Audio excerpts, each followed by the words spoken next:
সুপ্রিয় শ্রোতা, স্বাগত জানাচ্ছি বাংলা অডিও বুক চ্যানেলে। আপনাদের সাথে আছি আমি আশিক আহমেদ। আজ আপনাদের জন্য নিয়ে এসেছি শ্রদ্ধেয় হুমায়ুন আহমেদ স্যারের অনন্য সৃষ্টি হিমু সিরিজ থেকে হিমুর বাবার কথামালা। বইটি পাঠের আগে আপনাদের সবার প্রতি আমাদের অনুরোধ, বাংলা অডিও বুক চ্যানেলটি সাবস্ক্রাইব করুন এবং পাশে থাকা বেল আইকনে ক্লিক করুন। তো চলুন শুনে আসি হিমুর বাবার কথামালা। উৎসর্গ। মধ্যরাতে যাদের জন্য হিমুর দেখা হয়, বইটি তাদের জন্যে। ভূমিকা। 12 হাত কাঁকড়ের 13 হাত বিচি গ্রহণ করা যায়। বিচিটা নাকি আড়াআড়ি থাকে। 15 হাত বিচি গ্রহণ করার কোনোই কারণ নেই। হিমুর বাবার কথামালা 40 পৃষ্ঠার একটি বই। এখানে 2 পৃষ্ঠার ভূমিকার অর্থ 12 হাত কাঁকড়ের 15 হাত বিচি। এ ধরনের বইয়ের ধারণা আমার মাথায় আসেনি, কবি বাপ্পির মাথায় এসেছে। সে প্রায় জবরদস্তি করেই হিমুর বাবাকে নিয়ে আমাকে লিখিয়েছে।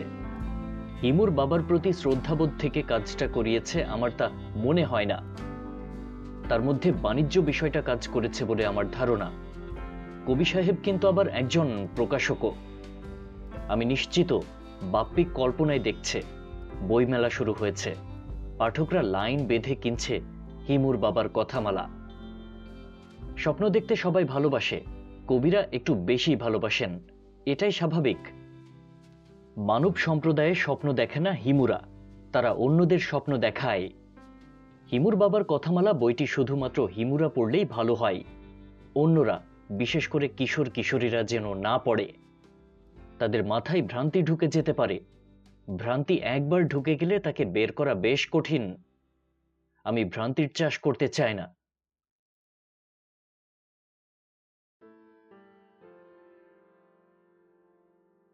এখন কথা হচ্ছে হিমুকে আমি নিজে কি পরিষ্কার জানি? মনে তো হয় না। প্রায়ই যেসব চিঠি পাই তার একটা বড় অংশে এই জাতীয় লেখা থাকে।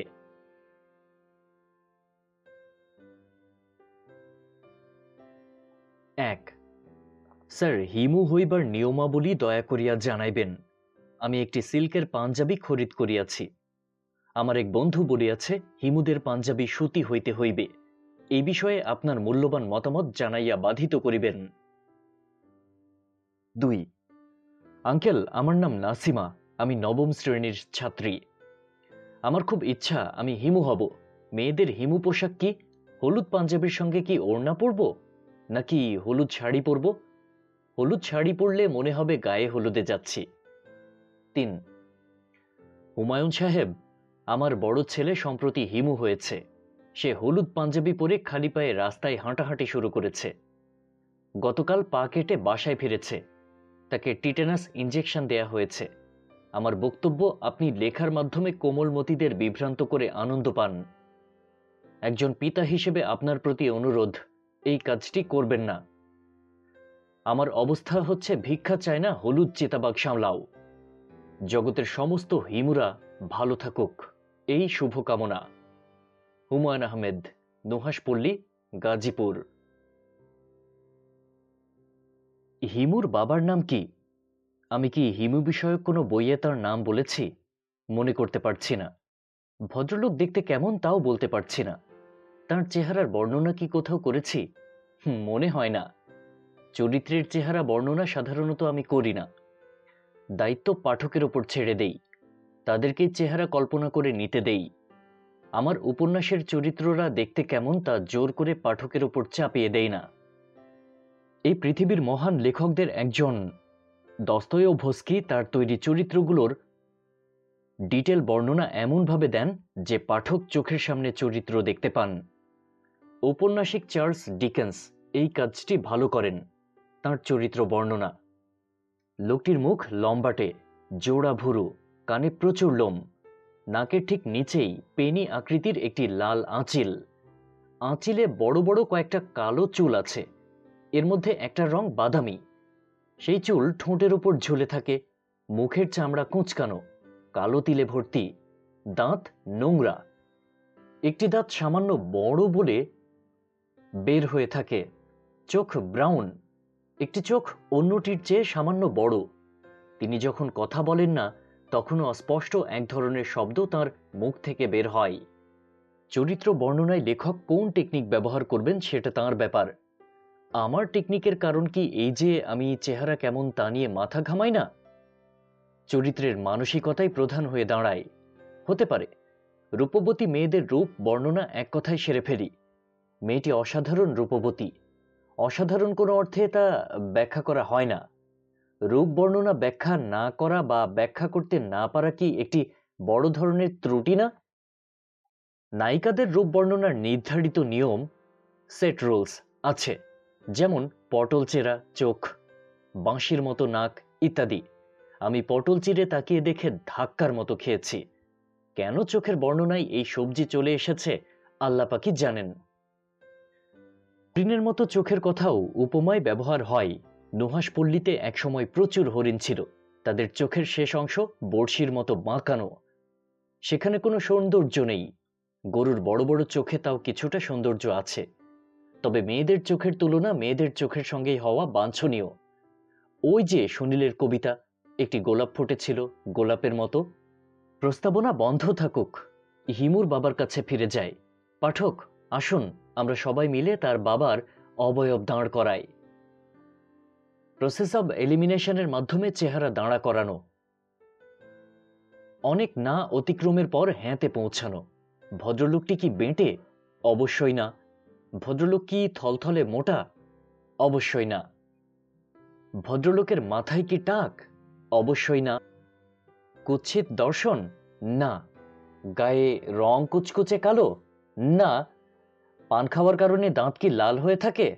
না। তাহলে চেহারা কি দাঁড়াচ্ছে? লম্বা ফর্সা একজন মানুষ, রোগা, মাথা ভর্তি চুল। এই ভদ্রলোকের চেহারা কল্পনায় হিমুর প্রতি আমাদের যে মমতা, সেই মমতা কাজ করছে। ভদ্রলোক পাগল ধরনের একজন মানুষ। এই পাগল কিন্তু নেংটো হয়ে ট্রাফিক কন্ট্রোল করা পাগল না, মমতার পাগল। যে পাগলের স্বপ্ন ছেলেকে মহাপুরুষ বানানো। তার যুক্তি, ইঞ্জিনিয়ার বানানোর জন্য যদি ইঞ্জিনিয়ারিং ইউনিভার্সিটি থাকতে পারে, ডাক্তার বানানোর জন্য মেডিকেল কলেজ থাকতে পারে, তাহলে মহাপুরুষ বানানোর শিক্ষা প্রতিষ্ঠান কেন থাকতে পারে না? কাজেই তিনি নিজেই একটা স্কুল খুললেন। সেই স্কুলের একজনই ছাত্র, তার পুত্র হিমু, এবং তিনিই একমাত্র শিক্ষক। ভদ্রলোকের চিন্তাভাবনা কি খুবই হাস্যকর? না, খুব হাস্যকর না। কারণ সাধু সন্ত বানানোর স্কুল কলেজ কিন্তু আছে, মন্টাসিয়ারি, মঠ, আশ্রম। হিমালয়ের গুহায় বাস করা সন্ন্যাসী, ঈশ্বরের আরাধনা শেখানোই তাদের একমাত্র উদ্দেশ্য না, শুদ্ধ মানুষ হবার প্রক্রিয়া শেখানোও তাদের ট্রেনিং এর অংশ। মহাপুরুষ তো শুদ্ধ মানুষ ছাড়া আর কিছুই না। নেতাজি সুভাষচন্দ্র বসু যে মহাপুরুষ হবার ট্রেনিংয়ে কিছুকাল ছিলেন তা কি পাঠকরা জানেন? সাধনার জন্য ছিলেন হিমালয়ের গুহায় সন্ন্যাসীদের কাছে। এই সাধনায় তিনি আধ্যাত্মিক সিদ্ধি লাভ করেছিলেন এমন মনে হয় না। তার শিক্ষক প্রফেসর ওটেনকে তিনি নিজে কলেজ কম্পাউন্ডে প্রহার করেছিলেন। তার চেয়ে আশ্চর্য ব্যাপার, রবীন্দ্রনাথ ঠাকুর এই প্রহার সমর্থন করেছিলেন।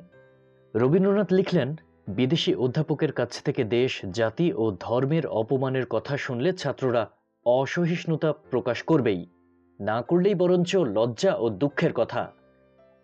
সুভাষ বসুর আত্মজীবনীতে কিন্তু ওটেন সাহেব দেশ, জাতি ও ধর্মের অবমাননা করেছেন এমন কথা লেখা নেই।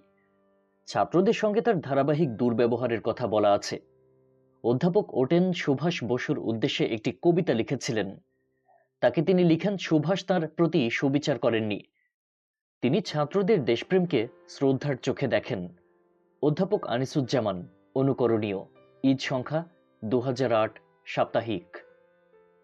গুরুগম্ভীর এই অংশে আমি আসলে কি বলতে চাচ্ছি? বলতে চাচ্ছি মহাপুরুষ আমাদের মধ্যে নেই। নেই বলেই মহাপুরুষদের প্রতি আমাদের দুর্নিবার আকর্ষণ। ভিন্নভাবে বলতে গেলে দুর্বলতা মানবজাতি ঘেন্না করে, কারণ দুর্বলতা আছে তার মধ্যেই। Mankind abhors timidly because he is timid. মহাপুরুষ বিষয়ে আমার প্রবল আগ্রহের কারণ সম্ভবত একটাই, আমার মধ্যে মহাপুরুষ বিষয়ক কিছু নেই। আমি নিতান্তই আম জনতার একজন। ভুলে যাবার আগে বলে রাখি, আমার লেখা প্রথম মঞ্চ নাটকের নাম মহাপুরুষ। মহাপুরুষ গড়ার কারিগর হিমুর বাবার পোশাক কি হবে? হিমু হলুদ পাঞ্জাবি পরে, তিনি কি পরবেন? পোশাক খুব তুচ্ছ করে দেখার বিষয় না। স্বয়ং শেক্সপিয়ার বলেছেন, মানুষের প্রথম পরিচয় তার পোশাকে। বাংলা প্রবচনেও আছে, পহেলা দর্শনধারী, তারপরে গুণ বিচারী।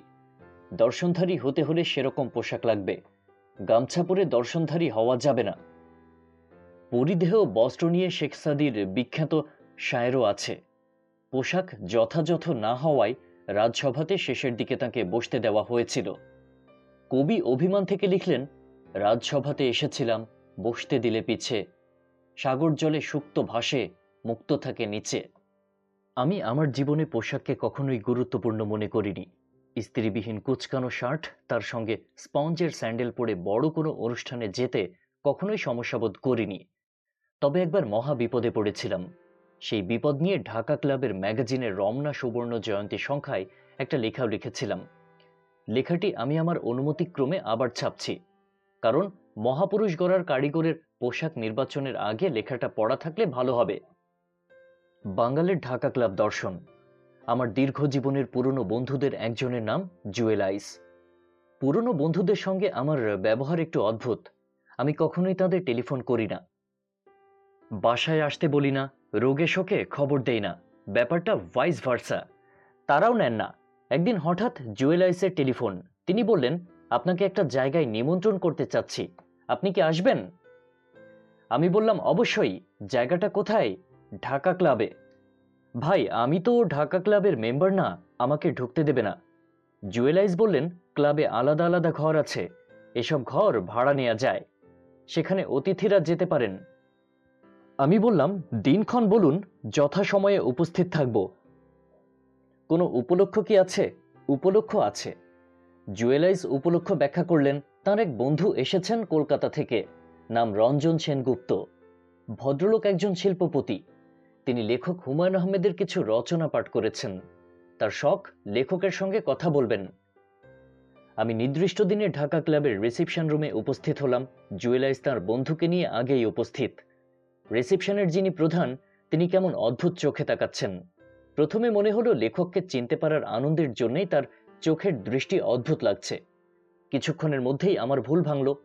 রিসেপশনিস্ট বিনয়ের সঙ্গেই বললেন, স্যার, আপনাকে ক্লাবে ঢুকতে দেয়া যাবে না, সরি। আমি বললাম, কেন? আপনার ড্রেস কোড ঠিক নেই, আপনার পায়ে স্যান্ডেল, শার্ট যেটা পরেছেন সেখানেও সমস্যা। জুয়েল আইস নানা চেষ্টা চরিত্র করছেন। ক্লাবের কর্তা ব্যক্তিদের সঙ্গে যোগাযোগের চেষ্টা করছেন, কাউকেই পাওয়া যাচ্ছে না।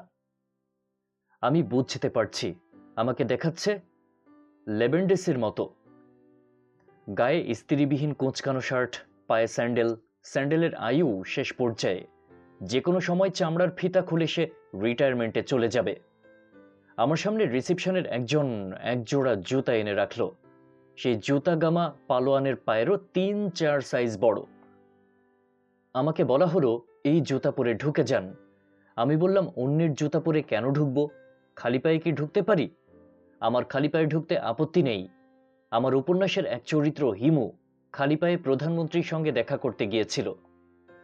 রিসেপশনিস্ট বলল, জি না স্যার, খালি পায়ে ঢুকতে পারবেন না। আমি বললাম, আচ্ছা, মহাত্মা গান্ধী তো আধা ন্যাংটা থাকেন, ছাগলের দড়ি হাতে ঘুরে বেড়ান, ছাগলটা ভ্যাঁ ভ্যাঁ করতে থাকে। মহাত্মা গান্ধী যদি ইচ্ছা প্রকাশ করেন ঢাকা ক্লাবের লাউঞ্জে বসে 1 কাপ গরম দুধ খাবেন, তিনি কি পারবেন? না, তাকে ঢুকতে দেয়া হবে না। রবীন্দ্রনাথকে নিয়ে তো আপনাদের ক্লাবে অনেক অনুষ্ঠান হয়, রবীন্দ্র জন্মজয়ন্তী, রবীন্দ্রনাথের বর্ষার গান হয় না? জি স্যার, হয়। রবীন্দ্রনাথ যদি ক্লাবে আসতে চান, তাকে কি ঢুকতে দেয়া হবে? তিনি জোব্বা টাইপ পোশাক পরেন, পায়ে থাকে চপ্পল। না, ওনাকেও ঢুকতে দেয়া হবে না। আলবার্ট আইনস্টাইনকে কি ঢুকতে দেয়া হবে? ঢাকা ক্লাবের ড্রেস কোডের ধার কিন্তু তিনি ধারেন না। স্যার, ওনাকেও ঢুকতে দেয়া হবে না। এতক্ষণে আমি কিছু স্বস্তি ফিরে পেয়েছি। এই গ্রহের সেরা 3 জনই যদি ক্লাবে ঢুকতে না পারেন, আমি কোথাকার হরিদাস পাল। আমাকে যে এরা কানে ধরে উঠবোস করায়নি, এতেই আমি খুশি। এই ঘটনার মাস 6 পর আমি ঢাকা ক্লাব থেকে একটা চিঠি পেলাম। চিঠিতে লেখা, আমাকে ঢাকা ক্লাবের অনারারি মেম্বারশিপ দেয়া হয়েছে। এই খবর শুনে আমার বন্ধুরা এমন ভাব করতে লাগলো যেন 24 ক্যারেট সোনার একটা হরিণ ছানা আমার ঘরে ঢুকে গেছে। ঢাকা ক্লাবের মেম্বারশিপের যে এত গুরুত্ব তা তো জানতাম না। আমি ক্লাব টাইপ মানুষ না, গুরুত্ব ধরতে পারার কথাও আমার না। আমি আমার নিজের ক্লাব সঙ্গে নিয়ে ঘুরি, যেখানে যাই ক্লাব সাথে নিয়েই যাই। যাই হোক, একদিন ঠিক করলাম মেম্বারশিপের শুভ উদ্বোধন করব। আমি আমার আরেক বন্ধু আর্কিটেক্ট করিমকে খবর দিলাম। সে ঢাকা ক্লাবের পুরনো মেম্বার, ক্লাবের নিয়মকানুন ভালো জানে। করিমকে সঙ্গে নিয়ে চামড়ার জুতা কিনলাম, ফুল হাতা শার্ট কিনলাম, ইন করে শার্ট পরব। কাজেই একটা বেল্টও কেনা হলো। আয়নায় তাকিয়ে দেখি নিজেকে সতের মতো লাগছে, সবাইকে সবকিছুতে মানায়। ক্লাবে ঢুকলাম, নতুন জুতার কারণে মেঝে অতিরিক্ত পিচ্ছিল লাগছিল। মনে হচ্ছিল যে কোনো সময় আমি পিছলে গুরুত্বপূর্ণ কারো ঘাড়ে পড়ে যাব। একটা কেলেঙ্কারি হবে। ইংরেজ সাহেবদের বানানো ক্লাব দেখে মুগ্ধ হলাম। চমৎকার মার্গারিটা পরপর কয়েকটা খেয়ে ফেললাম। সাহেবদের প্রতি এক ধরনের কৃতজ্ঞতা বোধও করলাম। ভাগ্যিস তারা ক্লাব প্রজাতির ছিলেন। পাখি উড়ে চলে গেলে পাখির পালক পড়ে থাকে। সাহেবরা চলে গেছেন, ফেলে রেখে গেছেন তাদের ছায়া। আমরা ক্লাবের মেম্বাররা সেই ছায়া গায়ে মেখে ক্লাবে ঢুকি, আড্ডা দেই। নিজেদের কেমন যেন ব্রিটিশ ব্রিটিশ লাগে। আমার মতো ভেতো বাঙ্গালদের জন্যে এও তো কম প্রাপ্তি না। আসুন এখন হিমুর বাবার পোশাক নিয়ে পুরনো নিয়মে প্রসেস অব এলিমিনেশনের ভেতর দিয়ে যায়। তিনি কি ছেলের মতো হলুদ পাঞ্জাবি পরবেন? না। তিনি কি 3 পিস স্যুট টাই পরবেন? না। লুঙ্গি গামছা? না। Half pant T shirt? না। মাওলানাদের পাঞ্জাবি পায়জামা? না। তিনি কি নগ্ন থাকবেন? না। পাঠক দেখছেন তার পোশাক নির্বাচন কতটা জটিল হয়ে গেছে। তাকে সাধারণ হাওয়াই শার্ট এবং প্যান্ট পরানো ছাড়া গতি দেখছি না। পোশাকে তিনি হবেন সাধারণ আইনস্টাইন টাইপ। আইনস্টাইনের পোশাক নিয়ে একটা গল্প কোথায় যেন পড়েছিলাম। গল্পটা বলি। সুইডেনের রানীর সঙ্গে তার বৈঠক। রানী হঠাৎ লক্ষ্য করলেন আইনস্টাইনের শার্টের বোতাম ঠিক মতো লাগানো নেই। দ্বিতীয় বোতামটি লাগানো হয়েছে তৃতীয় বোতাম ঘরে। রানী এই ত্রুটি থেকে কিছুতেই নিজের চোখ সরাতে পারছেন না। এক পর্যায়ে আইনস্টাইনের বিষয়টা চোখে পড়ল। তিনি লজ্জিত ভঙ্গিতে বললেন, রানী 2 মিনিট সময় দিন, আমি বাথরুমে যাব এবং পোশাকের ত্রুটি দূর করে আসব। আইনস্টাইন বাথরুমে গেলেন এবং পোশাকে আরও বড় ধরনের ত্রুটি নিয়ে ফিরে এলেন। এখন তৃতীয় বোতামটি লাগানো হয়েছে প্রথম বোতাম ঘরে, দ্বিতীয় বোতাম তৃতীয় বোতাম ঘরে, পুরো বেড়াছেড়া। আমার ধারণা গল্পটা বানানো। মহাপুরুষ পর্যায়ের মানুষদের নিয়ে আমরা গল্প বানানো পছন্দ করি। বিদ্যাসাগরের মাতৃভক্তির গল্পের কথাই ধরি। গল্পটা একসময় পাঠ্যও ছিল। মায়ের অসুখের সংবাদ শুনে ঈশ্বরচন্দ্র বিদ্যাসাগর চাকরি থেকে ছুটি চাইলেন, মাকে দেখতে যাবেন। ছুটি দেয়া হলো না। তিনি চাকরি ছেড়ে দিয়ে রওনা হলেন। বাড়িতে যাবার জন্য উত্তাল দামোদর নদী পার হতে হবে। ঘাটে কোনো নৌকা নেই। তিনি সাঁতরে নদী পার হলেন। ঈশ্বরচন্দ্র বিদ্যাসাগরের ছোট ভাইয়ের নাম শম্ভুচন্দ্র বিদ্যারত্ন। তার লেখা থেকে জানা যায় এমন কোনো ঘটনা ঘটেনি। আমাদের সমাজের মহাপুরুষ নেই বলেই আমাদের মধ্যে ক্লান্তিবিহীন চেষ্টা। মহাপুরুষ বানাতে হবে। যেসব গুণ একজনের আছে তাতে চলবে না, আরও গুণ ঢেলে দিতে হবে। মহাপুরুষ অনুসন্ধানের এই ব্যাকুলতার পেছনে জেনেটিক কারণ আছে বলে আমার ধারণা। মানুষ একসময় বনে জঙ্গলে বাস করত, মহা বিপদের জীবন চর্চা। ক্ষুদ্র ক্ষুদ্র গোষ্ঠীতে বিভক্ত সেই সব মানব সম্প্রদায়ের জন্য প্রয়োজন ছিল বিচক্ষণ, জ্ঞানী, বুদ্ধিমান এবং সাহসী নেতা, যারা তাদেরকে বিপদ থেকে বাঁচার পরামর্শ দেবে এবং তারা টিকে থাকবে। জেনেটিক কারণে অতীতের সেই স্মৃতি আমরা নিয়ে এসেছি। এখনো আমাদের নেতা দরকার। আওয়ামী লীগ, বিএনপি দরকার। নেতা ছাড়া আমরা অসহায়। মহাপুরুষরা নেতার চেয়েও বড়। নেতারা নিজের স্বার্থ খুব ভালো মতো দেখেন, মহাপুরুষরা তা দেখেন না, কিংবা হয়তো দেখেন, আমরা যারা সাধারণ পাবলিক তারা তা বুঝতে পারি না।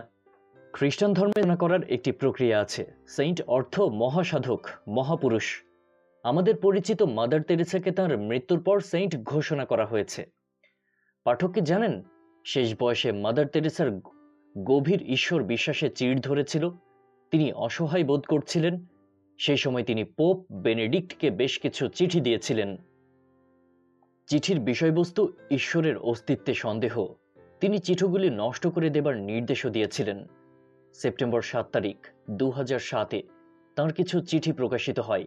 একটিতে তিনি লিখেছেন, Where is my faith? Even deep down there is nothing but emptiness. If there be a God, please forgive me.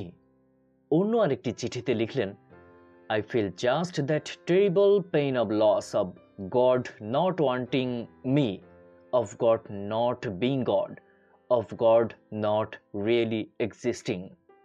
একজন স্বীকৃত মহাপুরুষের নাকি মহামানবীর যদি এই সমস্যা থাকে, তাহলে সাধারণ আমজনতা যাবে কোথায়? জটিল তথ্য আলোচনা থাকুক, আসুন আমরা আবার প্রসেস অব এলিমিনেশন টেকনিকে বের করি মহাপুরুষ কেমন হবেন। একজন মহাপুরুষ কি আপনার বাড়িতে বসে হিদল শুঁটকি দিয়ে ভাত খাবেন? না। তিনি কি ঈদের হাসির নাটক দেখার জন্য আগ্রহ নিয়ে টিভির সামনে বসে থাকবেন?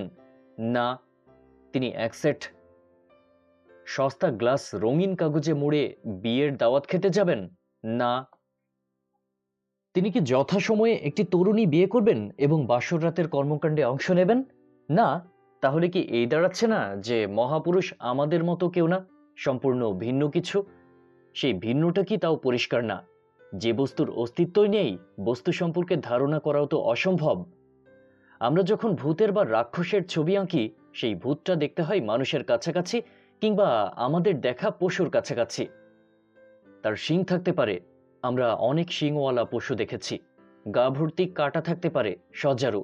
ভয়ঙ্কর দাঁত থাকতে পারে, বাঘ, সিংহ। কল্পনা থেকে সম্পূর্ণ ভিন্ন কিছু আঁকা মোরালিয়াস্টিক চিত্রকর সালভাদোর দলির পক্ষেও সম্ভব হয়নি। হিমুকে মহাপুরুষ বানানো এই কারণেই আমার জন্য সহজ একটা কাজ হয়েছে, কারণ একটাই, মহাপুরুষের কোনো ধারণা আমাদের নেই।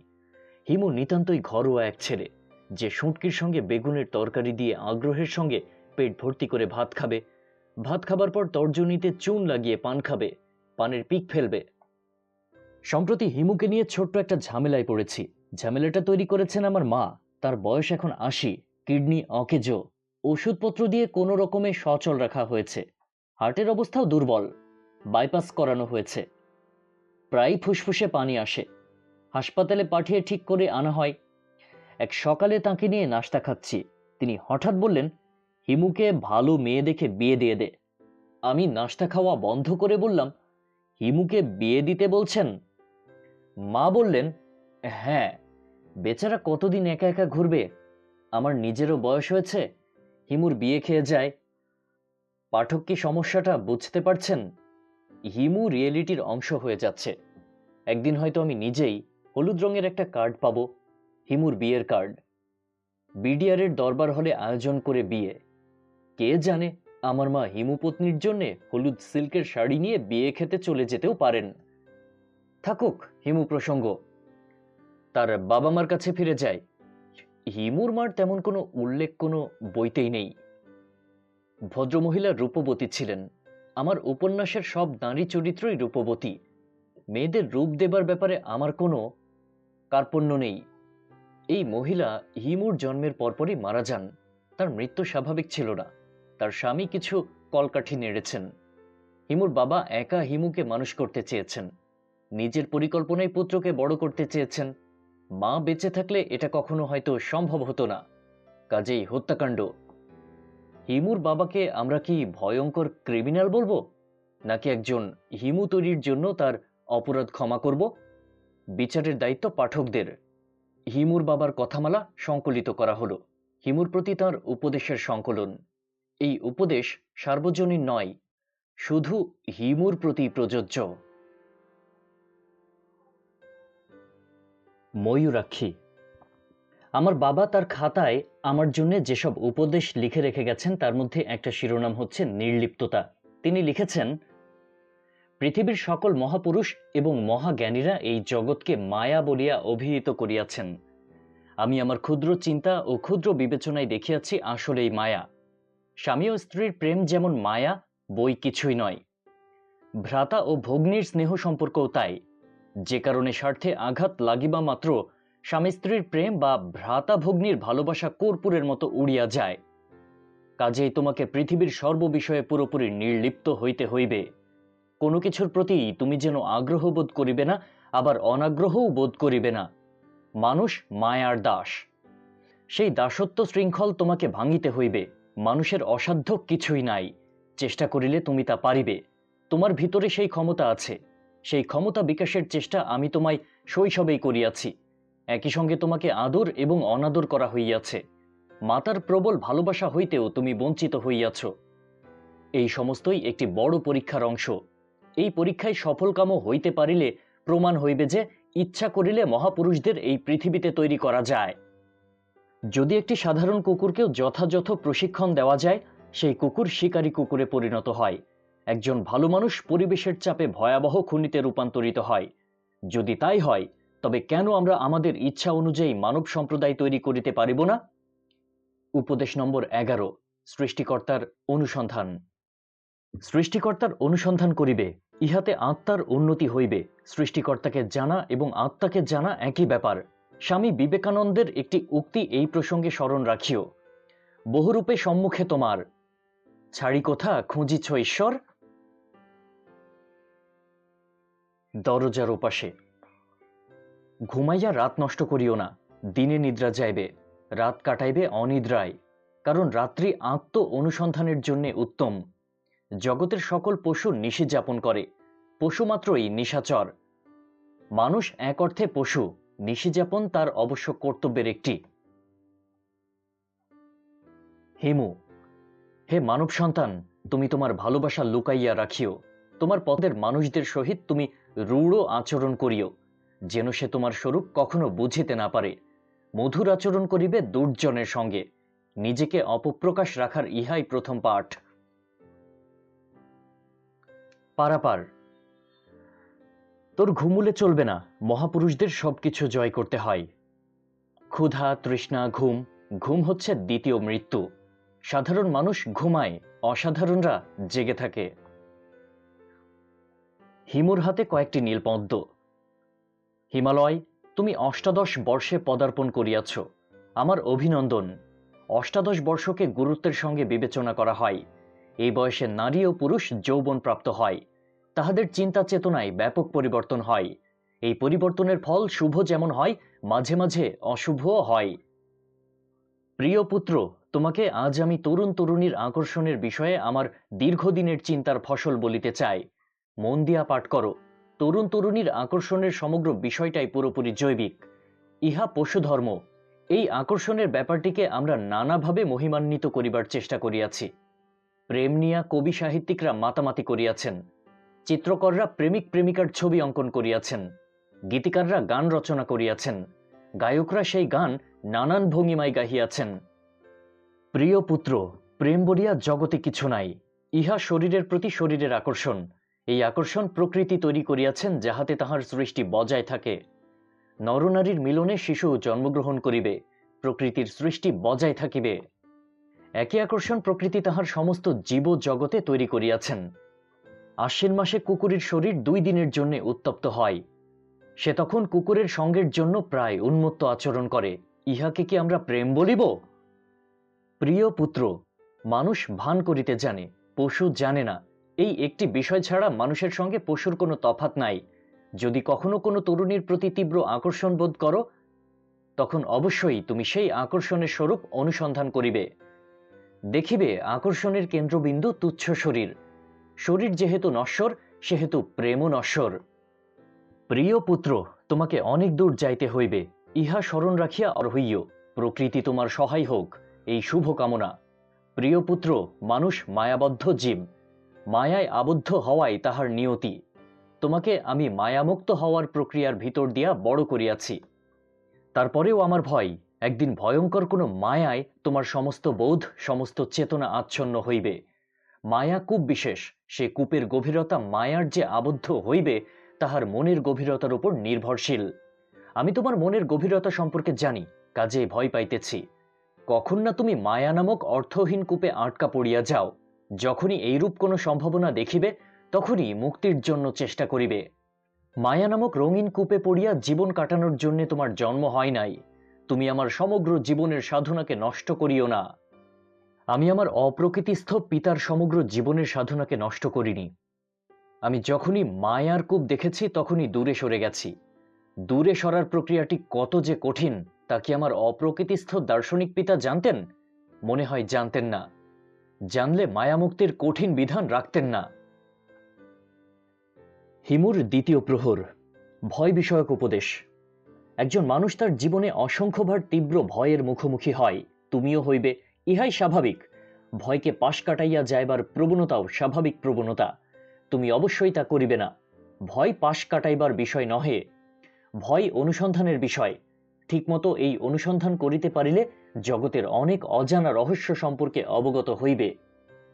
তোমার জন্য ইহার প্রয়োজনীয়তা আছে, তবে তোমাকে বলিয়া রাখি, এই জগতের রহস্য পেঁয়াজের খোসার মতো, একটি খোসা ছাড়াইয়া দেখিবে আরেকটি খোসা, এমনভাবে চলিতে থাকিবে, সবশেষে দেখিবে কিছুই নাই। আমরা শূন্য হতে আসিয়াছি, আবার শূন্যে ফিরিয়া যাইব। দুই শূন্যের মধ্যবর্তী স্থানে আমরা বাস করি। ভয় বাস করে দুই শূন্যে, এর বেশি এই মুহূর্তে তোমাকে বলিতে ইচ্ছা করি না। নিদ্রা ও জাগরণের যে বাঁধা ধরা নিয়ম আছে, যেমন দিবসে জাগরণ, নিশাকালে নিদ্রা, এমন নিয়ম মানিয়া চলার কোনো আবশ্যকতা নেই। কোনো রকম বন্ধনে নিজেকে বাঁধিও না। খোলা মাঠ বা প্রান্তরে নিদ্রা দিতে চেষ্টা করিবে। কোনো প্রকোষ্ঠে শয়ন করিলে সেই প্রকোষ্ঠের দরজা জানালা সবই খুলিয়া রাখিবে, যেন নিদ্রাকালে খোলা প্রান্তরের সহিত তোমার নিদ্রাকক্ষের যোগ সাধিত হয়। নিদ্রাকালে তস্কর বা ডাকাত আসিয়া তোমার মালামাল নিয়া পলায়ন করিবে, এই চিন্তা মাথায় রাখিও না, কারণ তস্কর আকর্ষণ করিবার মতো কিছু তোমার কখনোই থাকিবে না। যদি থাকে তবে তাহা তস্কর কর্তৃক নিয়া যাওয়াই শ্রেয়। জগতের কর্মকাণ্ড চক্ষু মিলিয়া দেখিয়া যাইবে, কোনো ক্রমেই বিচলিত হইবে না। আনন্দে বিচলিত হইবে না, দুঃখেও বিচলিত হইবে না। সুখ দুঃখ এইসব নিতান্তই তুচ্ছ মায়া। তুচ্ছ মায়ায় আবদ্ধ থাকলে জগতের প্রধান মায়ার স্বরূপ বুঝিতে পারিবে না। যখনই সময় পাইবে তখনই বনভূমিতে যাইবার চেষ্টা করিবে। বৃক্ষের সঙ্গে মানব শ্রেণীর বন্ধন অতি প্রাচীন। আমার ধারণা, আদি মানব এক পর্যায়ে বৃক্ষের সহিত কথোপকথন করিত। সময়ের সঙ্গে সঙ্গে মানুষের এই ক্ষমতা নষ্ট হইয়াছে, তবে সাধনায় ফল হয়। মন কেন্দ্রীভূত করিতে যদি সক্ষম হও, তবে বৃক্ষের সহিত যোগাযোগ সক্ষম হইবে। বৃক্ষরাজ তোমাকে এমন অনেক জ্ঞান দিতে সক্ষম হইবে, যে জ্ঞান এমনিতে তুমি কখনো পাইবে না। কণ্টক, কাঁটা, কণ্টক, শলা, তরুণক, সূচি, চোঁচ। বাবা হিমালয় শৈশবে কই মাছের ঝোল খাইতে গিয়া একবার তোমার গলায় কই মাছের কাঁটা বিঁধিল, তুমি বড়ই অস্থির হইলে। মাছের কাঁটার যন্ত্রণা যেমন অসহনীয় নয়, তবে বড়ই অস্বস্তিকর। কণ্টক নীরবেই থাকে, তবে প্রতিনিয়তই সে তার অস্তিত্ব স্মরণ করাইয়া দেয়। কণ্টকের এই স্বভাব তোমাকে জানাইবার জন্যই আমি তোমার গলার কাঁটা তুলিবার কোনো ব্যবস্থা করি নাই। তুমি কিছুদিন গলায় কাঁটা নিয়া ঘুরিয়া বেড়াইলে। বাবা হিমালয়, তুমি কি জানো যে মানুষের মনেও পরম করুণাময় কিছু কাঁটা বিধাইয়া দেন? এই কাঁটার নাম মন্দ কাঁটা। তুমি যখনই কোনো মন্দ কাজ করিবে, তখনই এই কাঁটা তোমাকে স্মরণ করাইয়া দিবে। তুমি অস্বস্তি বোধ করিতে থাকিবে, ব্যথাবোধ না, অস্বস্তিবোধ। সাধারণ মানুষদের জন্য এইসব কাঁটার প্রয়োজন আছে, সিদ্ধ পুরুষদের জন্য প্রয়োজন নাই। কাজেই কণ্টক মুক্তির একটা চেষ্টা অবশ্যই তোমার মধ্যে থাকা উচিত। যেদিন নিজেকে সম্পূর্ণ কণ্টক মুক্ত করিতে পারিবে, সেই দিন তোমার মুক্তি। বাবা হিমালয়, প্রসঙ্গক্রমে তোমাকে একটা কথা বলি, মহাপাষণ্ডরাও কণ্টক মুক্ত। এই অর্থে মহাপুরুষ এবং মহাপাষণ্ডের ভিতরে তেমন কোনো প্রভেদ নাই। হিমুর রূপালী রাত্রি। বাবা হিমালয়, হিন্দু নারী সম্পর্কে একটি বহু প্রচলিত লোক শ্লোক আছে, পুরল কন্যা উড়ল ছাই, তবেই কন্যার গুণ গায়। অর্থাৎ কন্যার দাহ কার্য সম্পর্যন্ত তার গুণকীর্তন করা যাবে না। মৃত্যুর আগ মুহূর্তেও তার পা পিছলাতে পারে, সে ধরা দিতে পারে প্রলোভনের ফাঁদে, পা রাখতে পারে চোরাবালিতে। এটা শুধু হিন্দু মেয়ে না, সবার জন্য প্রযোজ্য, এবং তোমার জন্য বিশেষভাবে প্রযোজ্য। মায়া যখন হাতছানি দিবে, তখন তোমাকে রক্ষা করার জন্য কেউ থাকবে না। মায়াকে মায়া বলে চিনতে হবে, এই চেনাই আসল চেনা। প্রসঙ্গক্রমে তোমাকে আরেকটি শ্লোক বলি। শ্লোকটি রচনা করেছেন চাণক্য মুনির পুত্র, তার জন্মস্থান তক্ষশিলা। তিনি ছিলেন মহারাজা চন্দ্রগুপ্তের পরামর্শদাতা। যাই হোক, শ্লোকটা এরকম: আহার নিদ্রা ভয় মৈথুনানি সমানি চৈতাদি নৃণাং পশুনাম জ্ঞানী নরানামধিক বিশেষ্যে।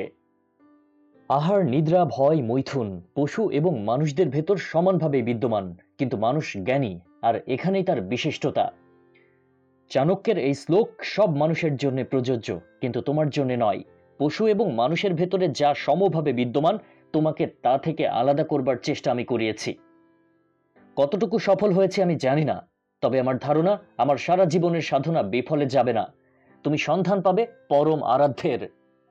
দুঃখী মানুষদের কাছে থাকিও, শোকগ্রস্ত মানুষের কাছে থাকিও, রাগে অন্ধ মানুষের কাছে থাকিও, আনন্দিত মানুষের কাছে থাকিও, দুঃখ শোক রাগ আনন্দ তোমার ভিতরে আসিতে পারিবে না।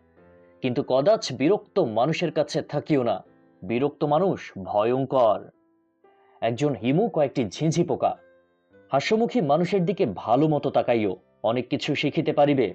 মানুষের মনের ভাব কখনোই মুখে প্রতিফলিত হয় না, মুখের উপর সর্বদা পর্দা থাকে। শুধু মানুষ যখন হাসে তখন পর্দা দূরীভূত হয়। হাস্যরত একজন মানুষের মুখে তার মনের ছায়া দেখা যায়। কখনো কোনো অবস্থাতে অস্থির হইবে না।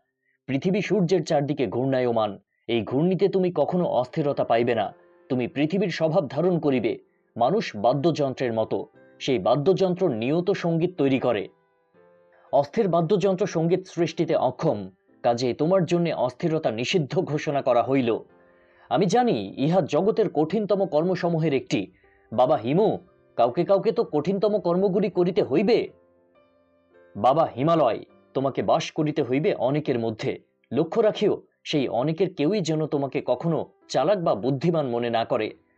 মহাপুরুষরা চালাক হন না, বুদ্ধিমান হন না, আবার তারা বোকাও হন না। পৃথিবীর এই অনিত্য জগতে বুদ্ধির স্থান নাই।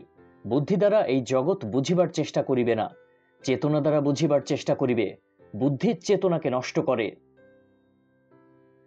তোমাদের এই নগরে মিথ্যা সম্পর্কে তিনি বলেছেন, হে আমার প্রিয় পুত্র, মিথ্যার কিছু কিছু উপকার আছে। কিছু মিথ্যা সমাজের এবং ব্যক্তি জীবনের ক্ষেত্রে কল্যাণকর ভূমিকা নেয়। কিছু মিথ্যা মিথ্যায়, সত্য আলো, মিথ্যা অন্ধকার। তোমার যাত্রা আলোর দিকে, মিথ্যা ছলনাময়ী। নানান ছলনাই তোমাকে ভুলাইবে। তুমি ভুলিও না, কখনো না, কোনো অবস্থাতেই না। ইহা আমার আদেশ। সে আসে ধীরে। মৃত্যু পথযাত্রী কখনো দেখিয়াছ? কখনো কি তাহার শয্যাপার্শ্বে রাত্রি যাপন করিয়াছ? কখনো কি দেখিয়াছ কি রূপে ছটফট করিতে করিতে জীবনের ইতি হয়? জীবনের প্রতি মানুষের কি বিপুল তৃষ্ণা! আর কিছুই চায় না, শুধু বাঁচিবার জন্যই বাঁচিতে চায়। বাবা হিমালয়, তুমি অবশ্যই তোমার জীবনের কিছু সময় মৃত্যু পথযাত্রীদের জন্য আলাদা করিয়া রাখিবে। তাহাদের শয্যা পার্শ্বে রাত্রি যাপন করিবে। যে হাহাকার নিয়া তাহারা যাত্রা করিয়াছে, সেই হাহাকার অনুভব করিবার চেষ্টা করিবে। আঙুল কাটা জগলু, হে পুত্র, তুমি কঠিন অবস্থায় আছো। অক্সিজেন নামক অতি ক্ষুদ্র কিছু অণুর জন্য তোমার সমস্ত শরীর এখন ঝনঝন করছে। মানুষের মস্তিষ্ক অক্সিজেন সবচেয়ে বেশি বেশি ব্যবহার করে। কিছুক্ষণের মধ্যেই তোমার মস্তিষ্কের অক্সিজেনের পরিমাণ কমে যাবে। তখন মস্তিষ্ক স্বরূপে আবির্ভূত হবে। মস্তিষ্ক তোমাকে অদ্ভুত সব অনুভূতি দেখাবে, দৃশ্য দেখাবে। ভয় পেও না। তিনি বলে গিয়েছেন, হিমালয়, কাউকে কিচ্ছু দিবি না, কারো কাছ থেকে কিছু নিবিও না। নিজেকে সব রকম দেয়া নেয়ার বাইরে রাখবি। উপহার দেয়া নেয়া, প্রেম দেয়া নেয়া কিংবা স্নেহ মমতা দেয়া নেয়া কোনো কিছুর মধ্যেই থাকবি না। আজ হিমুর বিয়ে। একজন মহান দার্শনিক বলেছেন, তুমি নিজেকে যা মনে করো তুমি তাই। তুমি যদি নিজেকে মহাপুরুষ ভাবো তুমি মহাপুরুষ, আর তুমি যদি নিজেকে পিশাচ ভাবো তুমি পিশাচ।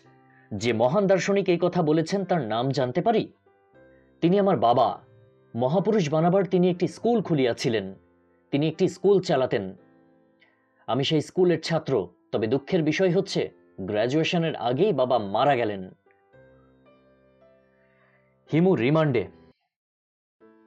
আমার বাবা মহাপুরুষ গড়ার কারিগর। তাঁর উপদেশমালায় মৃত্যু বিষয়ক অনেক কথাবার্তা লিখে গেছেন। সেখানে অতি নিম্ন শ্রেণীর প্রাণ জীবাণুর মৃত্যুর বিষয়ে লেখা আছে। জীবাণুর জন্ম মৃত্যু। জীবাণু অতি নিম্ন পর্যায়ের প্রাণ। যেহেতু প্রাণ আছে, কাজেই মৃত্যুও আছে। মুহূর্তেই লক্ষ কোটি জীবাণুর জন্ম হয়, আর মুহূর্তেই মৃত্যু। অতি ক্ষণস্থায়ী জীবনকালে তাহারা কি ভাবে? তাহাদের চেতনার চারপাশের জগৎ কি? এই বিষয়ে বাবা হিমু, তুমি কি কখনো চিন্তা চেতনা করিয়াছ? আপাত দৃষ্টিতে মনে হইতে পারে জীবাণুর চিন্তা চেতনা অর্থহীন। তাহাদের ক্ষণিক জীবনে চিন্তা চেতনার স্থান নাই। এই যুক্তি মানিয়া মানব সম্প্রদায় সম্পর্কে কিছু বলি। মহাকাল এবং বিশ্ব ব্রহ্মাণ্ডের কাছে মানব সম্প্রদায়ের ক্ষণিক জীবনও তুচ্ছ। সেই বিবেচনায় তাহাদের চিন্তা চেতনাও অর্থহীন। মানব সম্প্রদায়ের উচিত নিজেদেরকে জীবাণুর মতোই চিন্তা করা। কিন্তু অহংবোধের কারণে তাহারা তা করে না, বরং অমরত্বের কথা ভাবে। পাবলো নেরুদার বিখ্যাত কবিতা ফিন্ডিল মুন্ডোর প্রতি তোমার দৃষ্টি আকর্ষণ করিতেছি। তাজ্জব, মোৎসার্ট কিনা লম্বা ঝুল তোফা ফ্রুকফোর্টে আমাদের শতকেও নাছড় বান্দার মতো টিকে আছেন, এখনো বাহারি সাজে জমকালো পরিপাটি পূর্ণাঙ্গ সঙ্গীতে। বিগত শতক জুড়ে মনে হয় আর কোনো আওয়াজও বুঝিবা কানে আসেনি। হিমুর মধ্য দুপুর। গৃহভৃত্য বিষয়ে আমার বাবার কিছু উপদেশবাণী ছিল। উপদেশবাণীর সার অংশ হচ্ছে, মহাপুরুষদের কিছুকাল গৃহভৃত্য হিসেবে থাকতে হবে। তিনি ডায়েরিতে কি লিখে গেছেন হুবহু তুলে দিচ্ছি। এই অংশটি তিনি মৃত্যুর আগে হাসপাতালে শুয়ে শুয়ে লিখেছেন। হাতের লেখা জড়ানো এবং অস্পষ্ট। মানুষের মানসিক অবস্থার ছাপ পড়ে হাতের লেখায়। আমার ধারণা তখন তার মানসিক অবস্থাও ছিল এলোমেলো। লেখার শিরোনাম হিজ মাস্টার্স ভয়েস। তিনি সব লেখাই সাধু ভাষায় লেখেন। এই প্রথম সাধু বাদ দিয়ে চলিত ভাষা ব্যবহার করেছেন। His masters voice. হিমু, তুমি নিশ্চয়ই রেকর্ড কোম্পানি হিজ মাস্টার্স ভয়েসের রেকর্ড দেখেছ। তাদের মনোগ্রামে একটি কুকুরের ছবি আছে। কুকুরটা থাবা গেড়ে তার মনিবের দিকে তাকিয়ে আছে। তার চোখে প্রভুর প্রতি আনুগত্য ঝরে ঝরে পড়ছে। সব মহাপুরুষদের কিছুদিন কুকুর জীবনযাপন করা বাধ্যতামূলক। সে একজন প্রভুর অধীনে থাকবে, প্রভুর কথাই হবে তার কথা, প্রভুর আদেশ পালনেই তার জীবনের সার্থকতা, প্রভুর ভাবনাই হবে তার ভাবনা। প্রভু মিথ্যা বললে সেই মিথ্যাই সে সত্য বলে ধরে নিবে। কুকুর ট্রেনিংয়ে উপকার যা হবে তা নিম্নরূপ। ক, জীবনে বিনয় আসবে। বিনয় নামক এই মহৎ গুণটি আয়ত্ত করা প্রায় অসম্ভব। আমি অতি বিনয়ী মানুষকেও দেখেছি অহংকারের গুদাম। সেই গুদাম তালাবদ্ধ করে বলে কেউ তার অহংকার প্রত্যক্ষ করতে পারে না। খ, আনুগত্য কি তা শেখা যাবে। প্রতিটি মানুষ নিজের প্রতি শুধু অনুগত, অন্যের প্রতি নয়। নিজের প্রতি আনুগত্য যে সার্বজনে ছড়িয়ে দিতে পারবে সেই তো মহামানব। গ, মানুষকে সেবা করার প্রথম পাঠের শুরু। কুকুর ট্রেনিং কিংবা গৃহভৃত্য ট্রেনিং তোমাকে সেবা নামক আরেকটি মহৎ গুণের সংস্পর্শে আনবে। ফ্লোরেন্স নাইটিঙ্গেল না, তোমাকে সত্যি সেবা শিখতে হবে। ফ্লোরেন্স নাইটিঙ্গেল অসুস্থ মানুষদের সেবা করতেন, তারা এমনিতেই সেবার দাবিদার। তোমাকে সুস্থ মানুষকে সেবা করতে হবে। আমি নিজে এখন অসুস্থ, সময় ঘনিয়ে আসছে, এইরূপ মনে হয়। তোমাকে পূর্ণাঙ্গ ট্রেনিং দিয়ে যেতে পারবো বলে মনে হচ্ছে না। যেসব শিক্ষা দিয়ে যেতে পারবো না, আমার আদেশ সেসব শিক্ষা নিজে নিজে গ্রহণ করবে।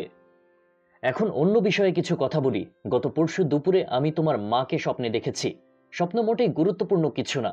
মানুষ যখন নিদ্রা যায় তখন মস্তিষ্ক তার স্মৃতিগুলো নাড়াচাড়া করে, যাচাই বাছাই করে, কিছু পূর্ণ বিন্যাস করে, তারপর স্মৃতির ফাইলে যত্ন করে রেখে দেয়। এই কাজটা সে করে যখন মানুষ ঘুমিয়ে থাকে তখন। মস্তিষ্কের এই কাজকর্মই আমাদের কাছে ধরা দেয় স্বপ্ন হিসেবে। ফ্রয়েড সাহেব বলেছেন, সব স্বপ্নের মূলে আছে যৌনতা। এই ধারণা যে কতটা ভুল তা ব্যাখ্যার অপেক্ষা রাখে না। যাই হোক, এখন স্বপ্নের কথা বলি। আমি তোমার কিশোরী মাকে স্বপ্নে দেখলাম। এটা কিভাবে সম্ভব হলো জানি না, কারণ তাকে আমি কিশোরী অবস্থায় কখনো দেখি নাই। যখন তাকে বিবাহ করি তখন তার বয়স তরুণী।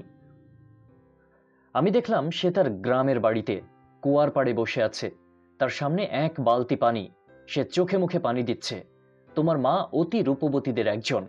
এই তথ্য মনে হয় তুমি জানো না, কারণ তার মৃত্যুর পর আমি তার সমস্ত ফটোগ্রাফ নষ্ট করে দিয়েছি। তার স্মৃতি জড়িত সবকিছুই ফেলে দেওয়া হয়েছে, কারণ স্মৃতি মানুষকে পিছনে টেনে ধরে। মহাপুরুষদের পিছুটান থেকে মুক্ত থাকতে হয়। স্বপ্নের প্রসঙ্গে ফিরে যাই। তোমার মা চোখে মুখে পানি দিয়ে উঠে দাঁড়ানো মাত্র আমি সেখানে উপস্থিত হলাম। তোমার মা অত্যন্ত আনন্দিত গলায় বলল, তুমি একা এসেছ? আমার ছেলে কই? আমি বললাম, তাকে ঢাকা শহরে রেখে এসেছি। সে করুণ গলায় বলল, আহারে, কতদিন তাকে দেখি না। সে নাকি হলুদ পাঞ্জাবি পরে খালি পায়ে রাস্তায় রাস্তায় হাঁটে। এটা কি সত্যি? হ্যাঁ, সত্যি। তুমি তাকে সুন্দর একটা শার্ট কিনে দিও, একটা প্যান্ট কিনে দিও, এক জোড়া জুতা কিনে দিও। আচ্ছা, দিব। তোমার মা তখন কাঁদতে শুরু করে এবং কাঁদতে কাঁদতে বলল, ওর কি কোনো মেয়ের সঙ্গে ভাব হয়েছে? কোনো মেয়ে কি ভালোবেসে তার হাত ধরেছে? আমি বললাম, না, সে মহাপুরুষ হওয়ার সাধনা করছে, তার জন্যে নারী সঙ্গ নিষিদ্ধ। তোমার মা চোখের পানি মুছে রাগি রাগি গলায় বলল, সে মহাপুরুষ হওয়ার সাধনা করছে না কচু করছে? তাকে তুমি আমার কাছে নিয়ে আসো, আমি থাবড়ায় তার মহাপুরুষগিরি ছুটায় দিব। স্বপ্নের এই জায়গায় আমার ঘুম ভেঙে গেল। স্বপ্ন যে এক ধরনের ভ্রান্তি তা আমি জানি, তারপরেও স্বপ্ন দর্শনের পরপর আমার মধ্যে কিছু আচ্ছন্ন ভাব দেখা দিল। আমার চক্ষু সজল হলো। মনে মনে বললাম, মাতা যস্য গৃহে নাস্তি অরণং তেন গন্তবং যথারণ্যং তথা গৃহস। বাবা হিমু, এখন তোমাকে একটি বিশেষ কথা বলি। তোমার মায়ের একটি 8 ইঞ্চি বাই 12 ইঞ্চি ছবি এবং তার লেখার ডায়েরি আকারে একটা খাতা আমি গোপনে রেখে দিয়েছি, একটা খামে সিলগালা করে রাখা। যে তোষকে আমি ঘুমাই সেই তোষকের ভেতরে সেলাই করে রাখা আছে। তুমি খামটি সংগ্রহ করবে। যেদিন কোনো কারণে তোমার হৃদয় সত্যিকার অর্থেই আনন্দে পূর্ণ হবে সেদিন খামটা খুলবে। তবে একবার খাম খুলে ফেলার পর ছবি, খাতা এবং খাম আগুনে পুড়িয়ে ফেলতে হবে। যেহেতু একবার দেখার পর সব পুড়িয়ে ফেলতে হবে, সেই কারণেই তুমি কোনো দিন খামটা খুলতে পারবে না বলে আমার দৃঢ় বিশ্বাস। হা হা হা। একে কি বলে জানো? একে বলে থেকেও নাই। তোমার দীর্ঘ পথ পরিক্রমায় তুমি কিছু মহাপুরুষ পর্যায়ের মানুষের সাক্ষাৎ পাইবে।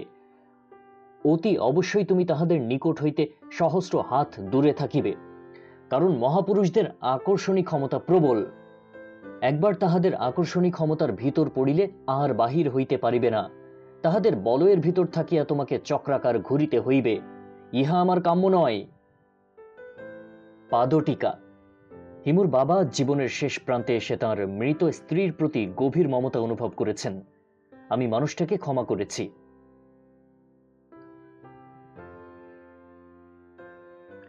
সুপ্রিয় শ্রোতা, হিমুর বাবার কথামালা এখানেই শেষ হলো। আমাদের এই ক্ষুদ্র প্রচেষ্টা আশা করি আপনাদের ভালো লেগেছে।